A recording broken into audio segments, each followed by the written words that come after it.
Ladies and gentlemen, we just wrapped up UFC 285, and what a fucking card it was. But before we get into it, if you are new here, don't forget to hit that subscribe button. If you guys are going to be enjoying this video, don't forget to hit that like button. And without further ado, Jon Bones Jones, ladies and gents, came out last night and made it look fucking easy. There's no other way to put it.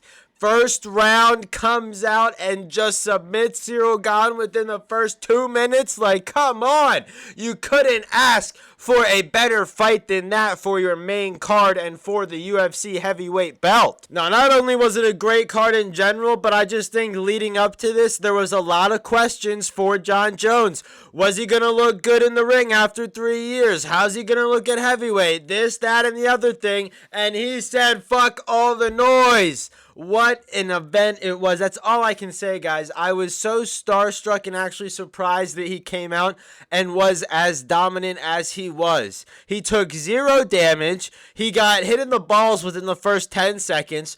There was even some controversy about his toe wrap that he had on right before he walked in the ring. Like, the lead up was just thing after thing after thing. And honestly, I was on the edge of my seat when the bell rang, and I fucking got off my seat very fast when the fight ended.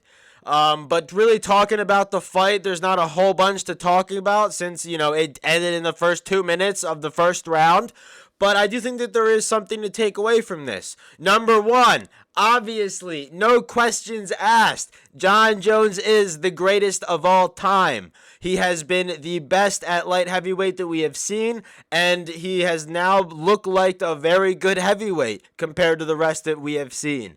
So I think that the argument for GOAT is officially over. He is the GOAT, just like the whole entire argument for LeBron James being the GOAT is apparently over.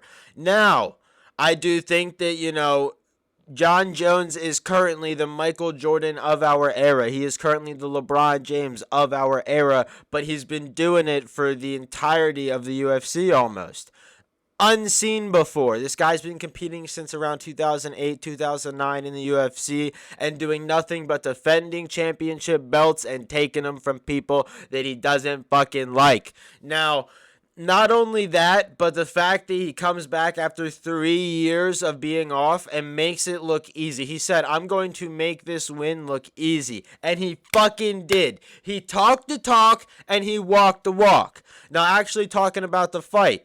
There was that groin strike in the first 10 seconds of the fight, which I thought was kind of interesting.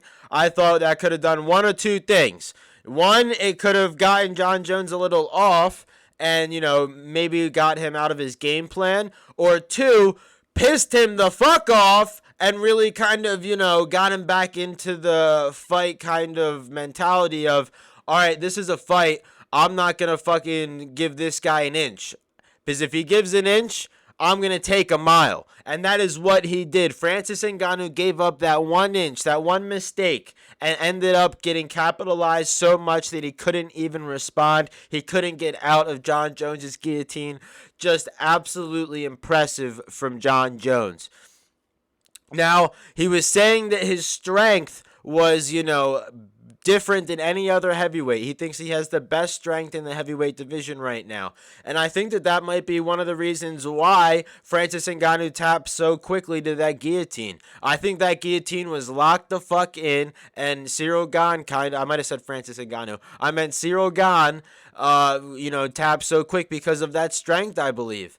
I think that Ciryl Gane looked somewhat good. I mean, maybe he had an injury in his hand. There was kind of some things up in the air about him being injured with his hand, but who knows? I know that Jon Jones also said that he was dealing with an injury. Apparently, he only sparred 3 times in this training camp leading up to it.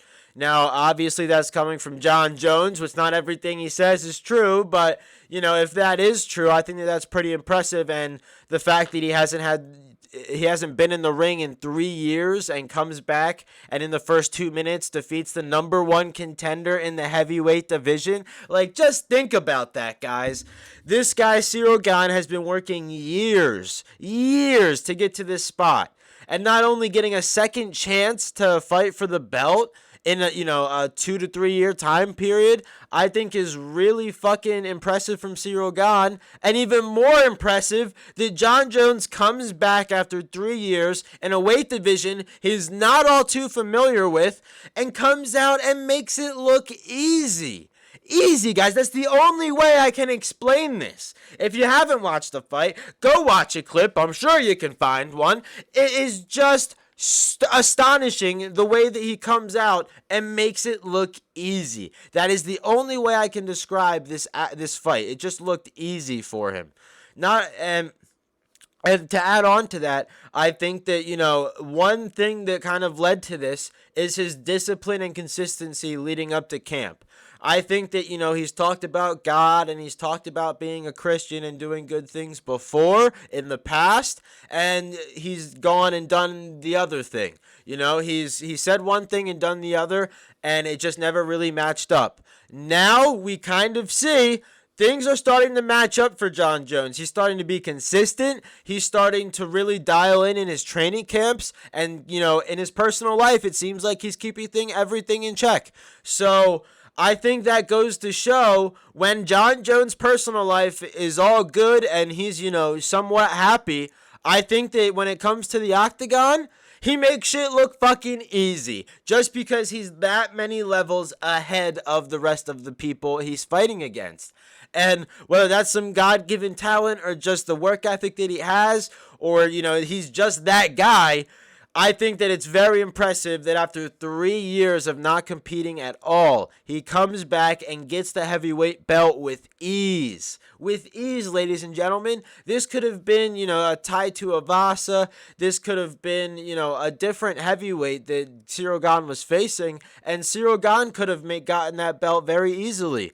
But that is not what happened. We have Jon Jones come back, and now he's looking at the best heavyweight of all time, especially in my opinion, calling out Stipe Miocic.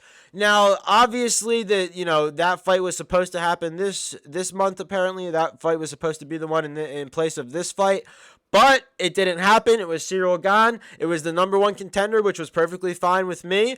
And I think it only builds to the hype of that Stipe fight.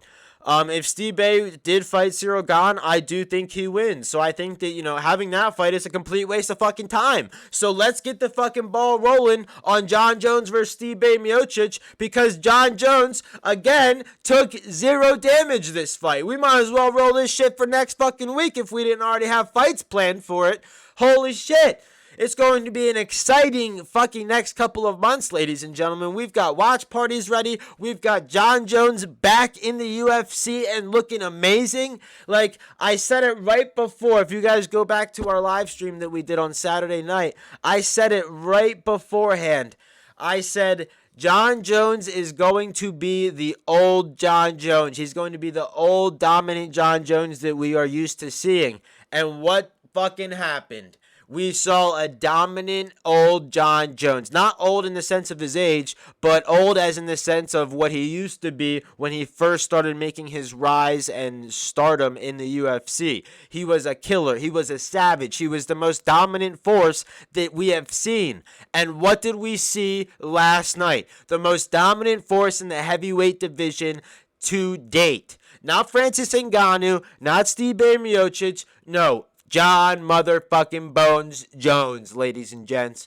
Stipe is going to have a lot on his plate come July. I'm not going to say Jon Jones or Stipe is going to win. I think it's going to be a close fight, in my opinion.